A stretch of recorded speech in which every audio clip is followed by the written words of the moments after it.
तपोवन में बनी टनल में रेस्क्यू ऑपरेशन जारी है। यहां पर 30 से ज्यादा लोगों के फंसे होने की आशंका जताई जा रही है, जिसके बाद लगातार यहां पर रेस्क्यू ऑपरेशन किया जा रहा है। आप देख सकते हैं एक साथ ही दो तस्वीरें, एक तस्वीर टनल के बाहर की और दूसरी तस्वीर टनल के अंदर की है। इन दोनों ही तस्वीरों के जरिए आप देख सकते हैं कि कैसे यहां पर रेस्क्यू ऑपरेशन किया जा रहा है। लोगों की तलाश की जा रही है, जो लोग यहां पर फंस गए उनको ढूंढा जा रहा है। हम आपको ये दो तस्वीरें दिखा रहे हैं, टनल के बाहर की तस्वीर भी हम आपको दिखा रहे हैं जहां रेस्क्यू ऑपरेशन किया जा रहा है, और दूसरी तस्वीर टनल के अंदर की जहां रेस्क्यू ऑपरेशन किया जा रहा है। ये दोनों ही तस्वीर आपकी टीवी स्क्रीन पर है। जो लोग फंस गए हैं, जो लोग लापता हैं, उनकी तलाश की जा रही है और लगातार रेस्क्यू ऑपरेशन में टीमें जुटी हुई हैं।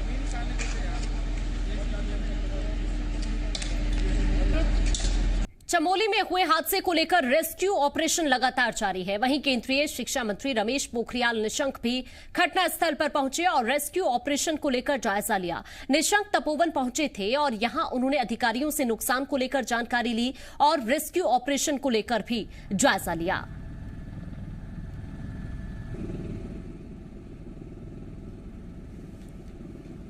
तो हम आपको ये दो तस्वीरें दिखा रहे हैं। आप देख सकते हैं कि किस तरह से शिक्षा मंत्री रमेश पोखरियाल निशंक पहुंचे थे और उन्होंने इन हालातों का जायजा लिया, क्योंकि लगातार रेस्क्यू ऑपरेशन चल रहा है। और उसी बीच निशंक भी पहुंचे और उन्होंने वहां का दौरा किया। हादसे की जगह पर रमेश पोखरियाल निशंक पहुंचे थे और वहां पर अधिकारियों से बातचीत उन्होंने की और इस पूरे हादसे को लेकर जो रेस्क्यू ऑपरेशन चल रहा है उसको लेकर भी उन्होंने जानकारी ली। लगातार रेस्क्यू ऑपरेशन चल रहा है और मौके पर यहां पर केंद्रीय शिक्षा मंत्री रमेश पोखरियाल निशंक जी पहुंचे हैं और उन्होंने भी अधिकारियों से पूरा मौका मुआयना किया है। सर, अभी तक अपडेट क्या देखा? देखिए, आप तो साइड पर हैं और आप देख रहे हैं कि किस तरीके से युद्ध स्तर पर काम चल रहा है। हमारे आईटीबीपी के जवान, हमारी सेना के जवान, हमारे एनडीआरएफ के जवान और विशेष कमांडो दल भी यहाँ पर पहुँच कर के लगातार काम कर रहे हैं। जिस तरीके से पहली सुरंग से लोगों को जिंदा बचाया गया है, निकाला गया है, मुझे भरोसा है कि जो ये सुरंग है जो आप देख रहे हैं कि 300 मीटर लंबी है और आगे जाकर टी पॉइंट 180 मीटर वो दूसरी तरफ है। अभी तक हमारे जवान वहाँ 100 मीटर तक पहुँच गए हैं, लेकिन आप देख रहे हैं कि उस गड्ढे को, उस गाद को खींचना, बाहर निकालना और फिर आगे जाना, फिर उसको ब्लॉक होना, तो ये जो कठिनाई है, इस कठिनाई से हमारे जवान जूझ रहे हैं। लेकिन हमको भरोसा है कि हम लोग इसको किसी तरीके से, जो लोग 34 लोग फंसे हैं, अभी मेरे को जो यहाँ के प्रोजेक्ट मैनेजर इंचार्ज है उन्होंने बताया कि कुल 121 लोग हमारे थे यहाँ पर,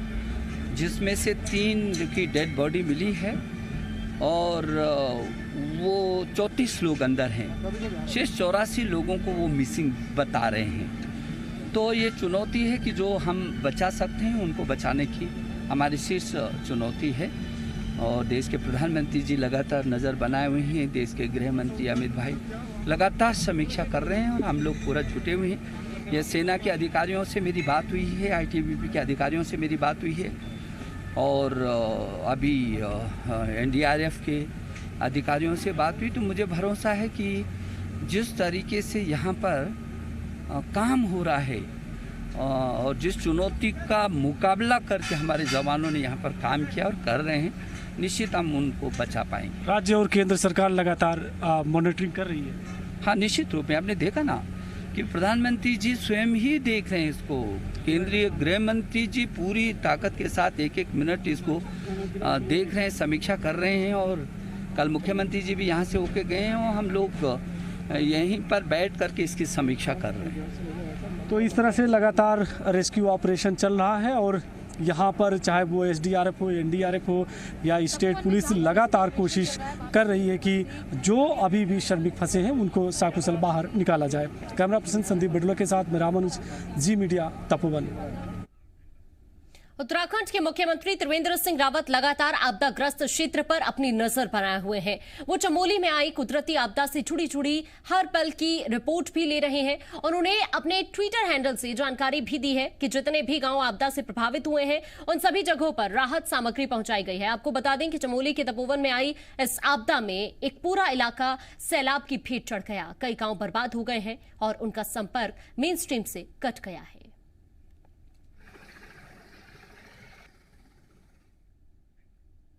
चमोली पहुंचे ऊर्जा मंत्री आरके सिंह ने हादसे की जगह पर पहुंचकर रेस्क्यू ऑपरेशन की जानकारी ली। इस दौरान उन्होंने सुरंग में चल रहे रेस्क्यू ऑपरेशन का भी जायजा लिया। वहीं इस दौरान उत्तराखंड के डीजीपी अशोक कुमार मौजूद रहे।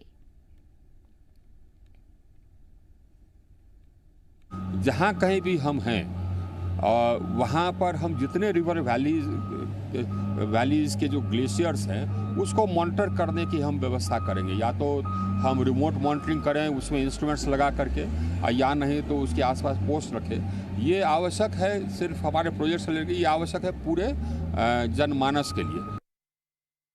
चमोली में रेस्क्यू ऑपरेशन लगातार जारी है। वहीं इस बीच मौके पर पहुंची गढ़वाल रेंज की आईजी नीतू गर्ग से जी मीडिया संवाददाता ने खास बातचीत की और रेस्क्यू ऑपरेशन को लेकर अपडेट जाना। सुनिए। लगातार रेस्क्यू ऑपरेशन चल रहा है। हमारे साथ में गढ़वाल रेंज के डीआईजी नीतू गर्ग मैम है और इनसे जानते हैं कि आखिर पुलिस प्रशासन, एसडीआरएफ, एनडीआरएफ जो तमाम टीमें लगी हैं वो किस तरह से काम कर रही हैं। देखिए, यहाँ पर जो जितने लोग कल से मिसिंग है, फिलहाल हमारा जो रेस्क्यू ऑपरेशंस चल रहे हैं, एक तो जो टनल में लोग फंसे हुए हैं, लगभग 37 लोग बताए जा रहे हैं, उनको रेस्क्यू करने का प्रयास किया जा रहा है। बाकी जो मिसिंग है उनको खोजने का प्रयास किया जा रहा है। कुछ हमें डेड बॉडीज़ भी मिली हैं। अभी तक चमोली में हमें 10 डेड बॉडीज़ मिल चुकी हैं अलग अलग जगहों से, और रुद्रप्रयाग डिस्ट्रिक्ट में भी आज सुबह से 3 डेड बॉडीज़ मिल चुकी हैं। तो बाकी डिस्ट्रिक्ट्स में भी एसडीआरएफ और बाकी टीम्स जो है मिसिंग लोगों को खोजने का और डेड बॉडीज़ रिकवर करने का कार्य में लगी है।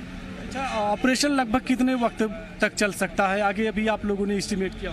देखिए, हम कल से जो है यहाँ पर आईटीबीपी की टीम्स है, आर्मी की टीम्स है, एसडीआरएफ की टीम है, लोकल पुलिस है, सभी लोग जैसे ये जो टनल में खोदने का और अंदर जाने का प्रयास किया जा रहा है उसमें अभी तक भी हम आधे रास्ते तक भी शायद पहुँच पाए हैं। तो फिलहाल इस तरह से लगातार रेस्क्यू ऑपरेशन चल रहा है। एसडीआरएफ, एनडीआरएफ और जो दूसरी टीमें हैं वो लगी हुई हैं और टनल के अंदर में पहुंचने की कोशिश हो रही है। कैमरा पर्सन संदीप बडुआ के साथ मेरा अनुज, जी मीडिया, तपोवन, ग्राउंड जीरो से। रेस्क्यू ऑपरेशन किया जा रहा है इस हादसे को देखते हुए।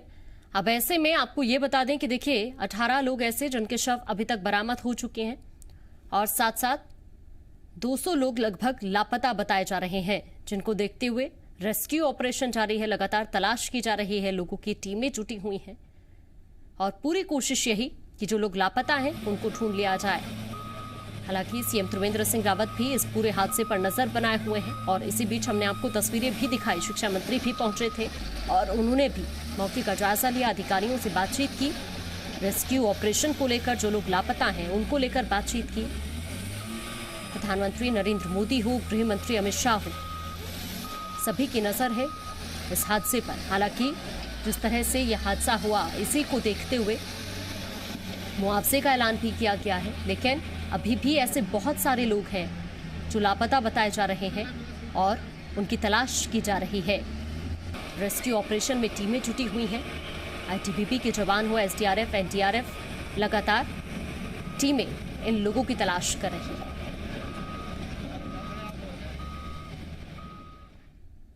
उत्तराखंड के चमोली जिले के रैणी गांव के पास धौली गंगा और श्री गंगा पर बनाए जा रहे डैम पर ग्लेशियर गिरने के बाद जो तबाही आई उसे लेकर पर्यावरणविद भी चिंतित है। पर्यावरण के क्षेत्र में काम करने वाले केंद्रीय विश्वविद्यालय हेमवती नंदन बहुगुणा श्रीनगर के एक्स प्रोफेसर रमेश चंद्र शर्मा का मानना है कि ग्लेशियर के टूटने से इतनी बड़ी क्षति नहीं हो सकती, इसके कुछ और ही कारण हैं। वो बताते हैं कि इस प्रकार की घटनाएं हिमाचल प्रदेश में नेपाल, भूटान जैसे क्षेत्रों में भी कई बार हुई है। इससे सबक लेकर आगे का काम करना चाहिए। ग्लेशियर के टूटने से इतना जल प्रवाह नहीं हो सकता। उसका संभावना ये हो सकती है कि इस ग्लेशियर के पास एक कोई pro glacier moraine dam lake बन गई हो और वो पानी इकट्ठा होता रहा हो और उसके ऊपर उस लेक में इस ग्लेशियर का एक हिमखंड टूटा हो। ये भी संभावना हो सकती है कि उस लेक के ऊपर क्लाउड बस्ट हुआ हो और उसकी वजह से इतने तेज़ी से जल प्रवाह नीचे आया